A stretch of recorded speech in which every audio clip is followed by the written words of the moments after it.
Okay. Don't come for me. So if you're new to my channel, hi, my name is Michelle, and this channel is lifestyle for me. It's my whole life in a video.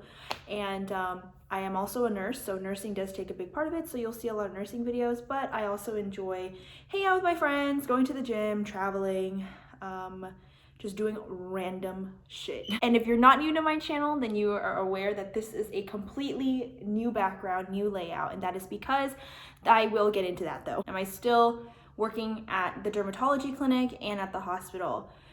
The answer is yes, but no. I'm still full-time at the hospital these last couple months. Guys, working 2 jobs was so hectic. I didn't even have like a day off. I was working 3 to 4 days at the hospital, working part-time at derm, so I was working 2 days. So I was working 6 to 7 days a week.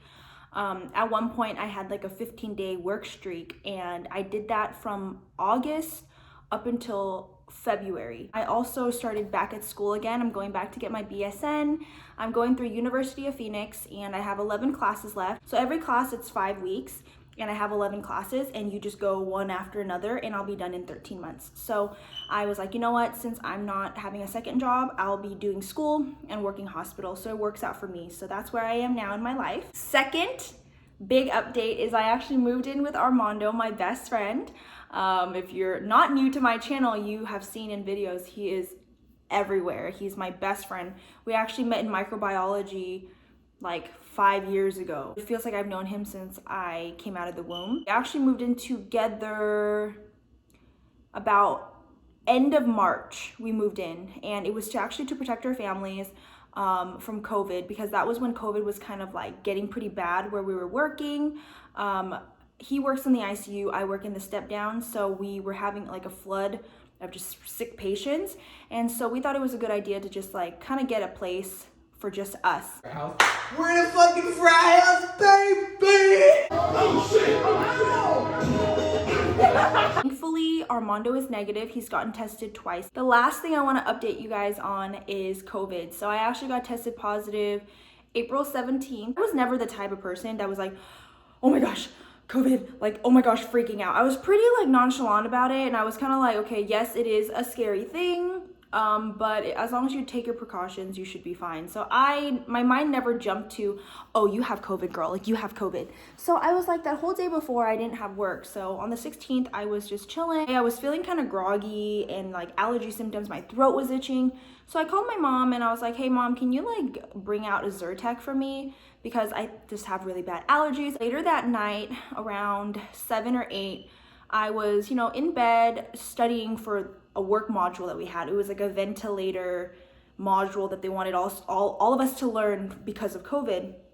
So I was in bed just kind of like reading up on things, and I noticed myself kind of getting short of breath, and I was like laying on my side, and I was like, okay, well, I'm kind of struggling to get like a good solid breath in, so let me just like sit up real fast. So I sat up, and I had to like really like suck in air to get air in, and I was like, well, this is weird. Maybe I'm just laying on my side, because this whole time I'm not thinking I have COVID, because it doesn't hit you that you have it, this huge thing that everybody's talking about, which I probably should have known because we do work in a high-risk area. But again, I was like, no, it's just allergies.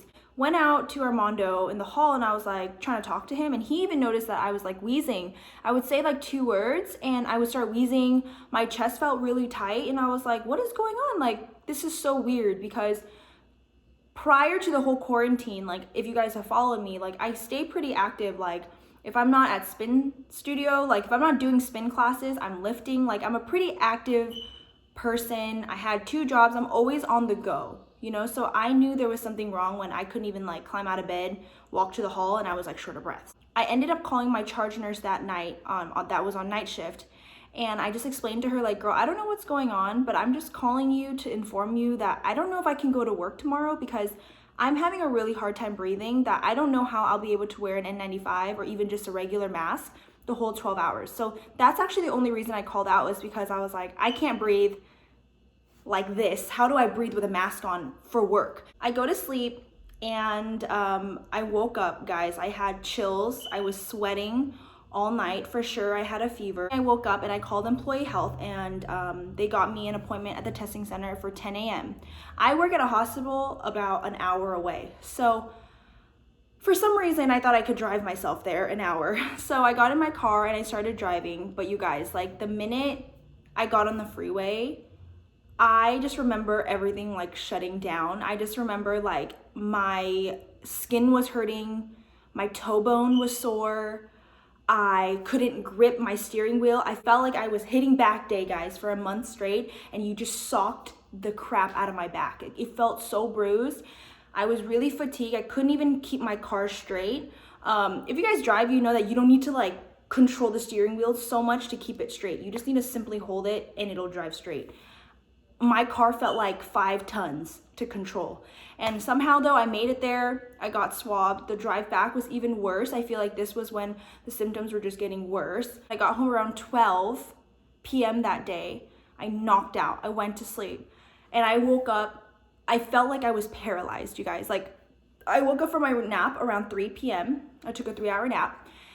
And I remember waking up feeling paralyzed. Like, I laid there and I was like, I couldn't open my eyes. My eye sockets hurt. My brow bone was sore. I did not even have the energy to turn to my left side and grab my water bottle that was on the floor. Like, I literally was so weak and everything hurt. I was drinking a lot of fluid. It was so crazy when I say that, like, my toe bone, the cartilage in my toe was like, it felt like it was gonna snap. I had a pretty quick recovery, I would say, thankfully. I'm still being tested positive. I've had 4 retakes, I wanna say now. 3 or 4, not including the original one, and they've all come back positive. At this point, I feel like my viral load is low to where I'm not contagious, but I am still testing positive. So taste and smell took forever to come back, and it was so weird because I got to a point where once I got my taste back, which I remember what I was drinking, it was coffee, cold, nasty coffee. I was like, oh, why is it so bitter and gross? It didn't even occur to me that I got my taste back because I was so used to not having taste or smell. A lot of people had fevers that couldn't go away or get under control, so I'm really grateful that I didn't have that issue. I did drink a Tylenol the first 2 days prophylactically, and then I stopped just to see is my body regulating my temperature fine, and it was, so I'm grateful for that as well. But yeah, those are basically my symptoms. I'm still home right now. I'm waiting to get retested again. As soon as I get tested negative and I am asymptomatic for 3 days, I can go back to work, and I am so excited to just go back to work and the world's just like properly function and like things to open up again. I'm looking forward to that. But in the meantime, I am home. I hope you guys enjoyed this update video and learned a little bit more about COVID and how I'm a COVID survivor. I'm still positive, so I'm not a survivor yet, but you know. But anyways, guys, thank you so much for watching this video. Thank you for supporting me on my journey. I'm excited to make videos again because I feel like I'm in a place where that is something I can focus on. And I just appreciate you guys for being there through all the ups and the downs. But yeah, thanks for watching, and I will see you guys in my next video. Bye.